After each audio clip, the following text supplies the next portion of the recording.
Hi guys, ladies and gentlemen, boys and girls, how are you? मित्रांनो आणि मैत्रिणींनो, सगळ्यात पहिल्यांदा गुढीपाडव्याच्या आणि हिंदू नूतन वर्षाच्या हार्दिक शुभेच्छा. तर मंडळी, आता दुसऱ्या टप्प्यात IPLची स्पर्धा येऊन पोचलेली आहे. दोन महत्त्वाचे सामने झाले. त्याच्यातलं पहिला म्हणजे बेंगलोर आणि चेन्नई आणि दुसरा म्हणजे गुजरात आणि मुंबई. दोन्ही सामने वन सायडेड झाले आणि दोन्ही सामन्यामध्ये मुंबई आणि चेन्नई ह्या चांगल्या टीम्स आरामात हारल्या, आरामात जिंकल्या नाही. बेंगलोर मुंबई जो सामना होता तो बेंगलोरनी 50 धावांनी आरामात जिंकला. पहिली बॅटिंग करताना बेंगलोरनी 20 ओव्हर्समध्ये 196पर्यंत त्यांची धावसंख्या नेऊन ठेवली 7 गड्यांच्या मोबदल्यात. त्याला उत्तर देताना रडत खडतच चेन्नई कशाबशा 146 धावा करू शकलं 8 गड्यांच्या मोबदल्यात आणि अशा रीतीने 50 धावांनी बेंगलोरने हा सामना आरामात जिंकला. तर आता हा जो सामना होता, या सामन्यामध्ये RCBची जेव्हा बॅटिंग सुरू होती पहिली, त्या बॅटिंगमध्ये सॉल्ट, कोहली, पडिक्कल, पाटीदार यांनी छोट्या छोट्या लिटल कॅमेओज खेळले. एक पाटीदारची अर्धशतक झालं, बाकीच्या सगळ्यांच्या 30, 20, 25, 40 अशा धावा होत्या.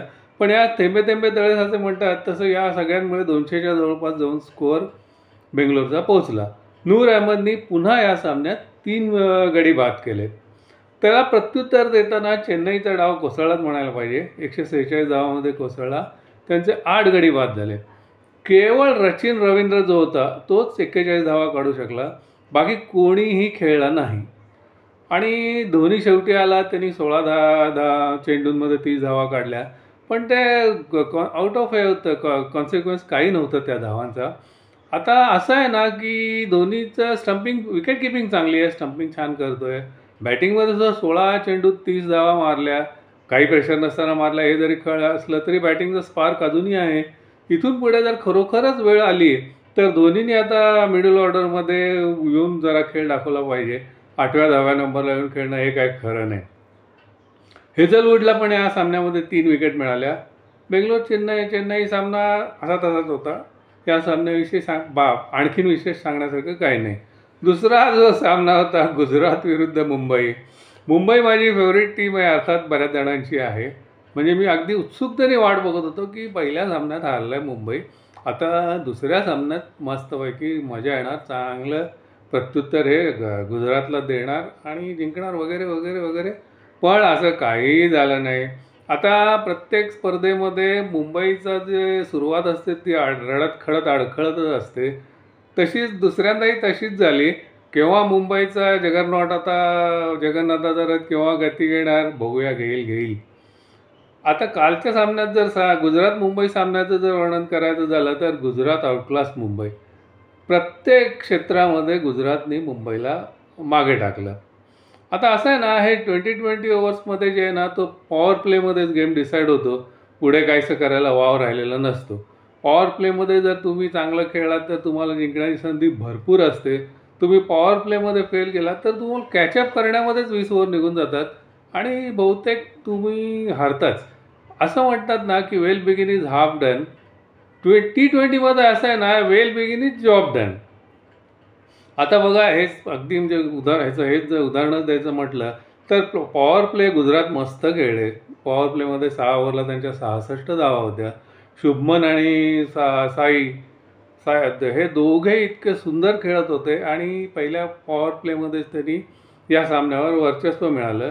वेअर मुंबईचे पॉवर प्लेमध्ये 44मध्ये 2 गडी बाद झाले होते आणि त्या 2मध्ये रोहित आणि रिकेल्टन हे दोन्ही फटकेबाज फलंदाज बाद होते. अभी ऐसा हो गया ना कि वो हमारा जो सिराज मियाँ है ना, उन्होंने कमाल करे. उनको चैम्पियंस ट्रॉफी में जो ड्रॉप किया ना, उसका खुन्नस निकाले इधर. वो पहले जो ओवरा डाले ना, बस उधर मैच ख़त्म हो गई. बाद में हमारे वो कौन है, वो अपने प्रसिद्ध मियाँ आ गए, उन्होंने मैच का काम तमाम कर दिया. तर मंडळी, सिराजला चॅम्पियन्स ट्रॉफीला ड्रॉप करण्याचा जे शल्य होतं ते त्याचं बोट त्यांनी आज काढलं. रोहित आमचा पुन्हा एकदा ऑफ कटरवर आऊट झाला. Scrambled screen off cutter सिराजचा. Rohit काही करायच्याच त्याच्या स्टंपवर जाऊन आदळला. आता सिराजनी या स्पर्धेत टाकलेला हा सर्वोत्तम चेंडू होता असं म्हणायला पाहिजे. रोहितची विकेट जाते ती चांगल्या चेंडूवरच जाते, अशा तशा याच्यावर जात नाही. त्यानंतर दुसरा धक्का त्यांनी दिला आणि रिकेल्टनचाही त्रिफळा उद्ध्वस्त केला. तिथेच हा जो सामना आहे, हा सामन्याचं हे सील झालं होतं, फेट सील झालं होतं. आता कसं होतं ना की नुसतं कॅचअप करणे मुंबईच्या हातात एवढंच हे होतं. म्हणजे सिराजने पॉवर प्लेमध्ये जो पाया घडवला त्याच्यावर प्रसिद्धनी मिडल आणि डेथ ओव्हरमध्ये कळस चढवला. या सामन्याचं दुसरं एक अलार्मिंग गोष्ट अशी आहे की मुंबईची फलंदाजी पूर्ण निष्प्रभ झाली, अगदी पूर्ण निष्प्रभ झाली. स्काय खेळेल असं वाटलं होतं, स्काय खेळला नाही. रोहित फेल गेला. आपला हा सुद्धा वन डाऊनला येणारा, तो नाव आठवत नाही बघा, आता वय झालं ना, फटाफट नाव आठवत नाही, तो सुद्धा नाही चालला, तो पण लवकरच आऊट गेला. आणि एकंदरीत मुंबईकडून फलंदाजीच्या ज्या अपेक्षा होत्या त्या पूर्ण झाल्या नाहीत आणि मुंबई हा सामना आरामामध्ये हारले. ठीक आहे, आता पुढच्या सामन्यामध्ये काहीतरी हे पकडतील, मुंबई फलंदाजी चांगली करेल. आणि दुसरं एक असं होतं ना की ह्याच्या आधीच्या जे IPL होता त्याच्यामध्ये ट्रेंट बोल्ट जो होता तो पहिल्या ओव्हरमध्ये मुंबईला हमखास विकेट द्यायचा आणि पहिला पॉवर प्लेमध्ये मुंबईची परिस्थिती समाधानकारक असायची.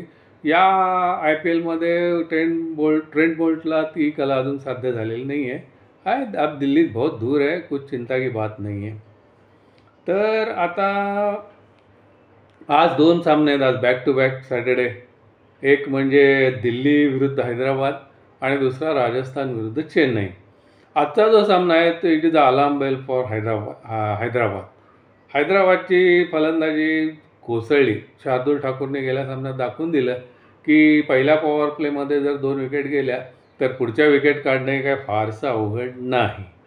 आता हा जो सामना आहे दिल्ली हैदराबाद, यामध्ये जर महत्त्वाचे खेळाडू जर म्हटलं तर दिल्लीकडून आता KL राहुल येतो आहे, त्याच्याकडून चांगल्या कामगिरीची अपेक्षा आहे. अक्षर पटेल नेहमीच चांगला, ह्याच्यामध्ये खूप इम्प्रूव्हमेंट आहे, तो नेहमी चांगलाच खेळतो. आता विशेष लक्ष राहील आशुतोष शर्माकडे. मागची जी मॅच त्यांनी जिंकून दिली ती जबरदस्त जिंकून दिली. तसंच आता बॉलिंगच्या ह्याच्यामध्ये म्हटलं तर स्टार्क आणि कुलदीप हे दोघेही एक हाती मॅच जिंकून देणारे गोलंदाज दिल्लीकडे आहेत. वेअरॲज हैदराबादचं कसं आहे, हैदराबादची फलंदाजी एकदा पुन्हा थोडीशी थोडं 20 ओव्हरची जरी मॅच असली तरी सांभाळून खेळायला पाहिजे का, बघूया कसं काय करतायत. अभिषेक शर्मा कंटिन्यू फेल जातो आहे. अभिषेक शर्माला फेल जातो आहे म्हणजे काढतो आहे 20-25 रन, पण त्याच्याकडून अर्धशतक किंवा मोठी खेळी अपेक्षित आहे. ईशान किशनसुद्धा पहिलं शतक, दुसऱ्यांदा 0, त्याच्याकडून पण एका चांगल्या खेळीची अपेक्षा आहे. शिवाय आपला ऑलराऊंडर नितीश रेड्डी पण काय परफॉर्मन्स देतो तो त्याच्याकडेही लक्ष राहील. आणि ह्यांची जी गोलंदाजीची भिस्त आहे ती कमिन्सवर आहे. कमिन्स त्यानंतर शामी हे 2 जबरदस्त बॉलर आहेत आणि स्पिन डिपार्टमेंटमध्ये सुद्धा ह्यांच्याकडे झंपा आहे. त्यामुळे हा सामना अतिशय रंगतदार होईल. आता काय T20 सामना आहे, काही प्रेडिक्ट नाही करता येणार.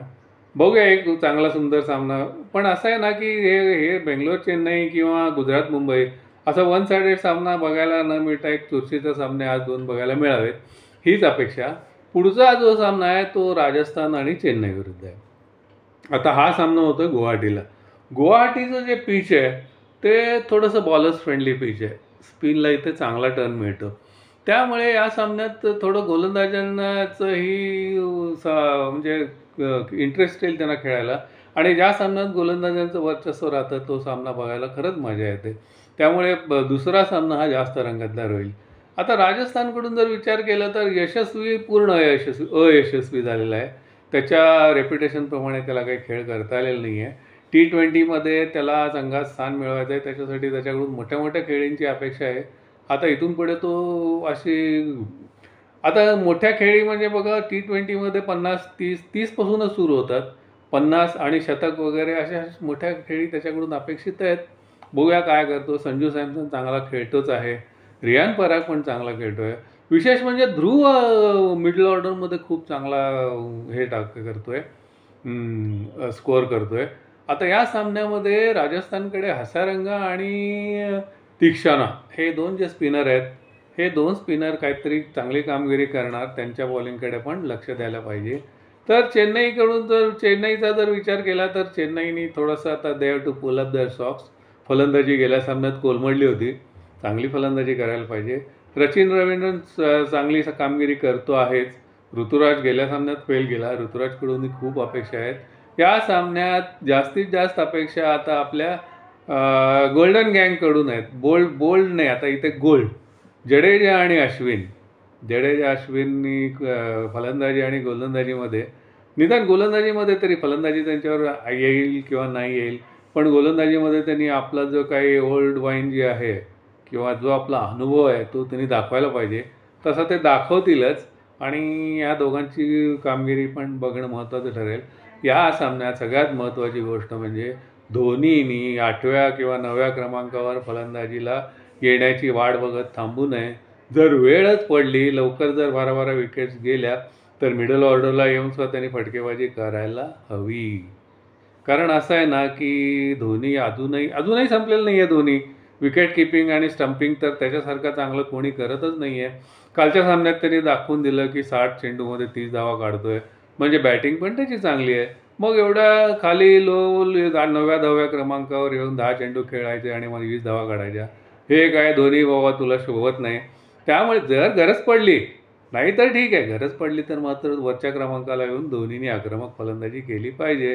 तर मंडळी, आता इथपर्यंत येऊन थांबलेला आहे आपला IPL. आजचे 2 रंगतदार सामने बघायला मिळतील अशी आपण आशा करूया. बरं आहे, तर मग भेटूया संध्याकाळी आणि दुपारच्या सामन्यात. Till then, bye.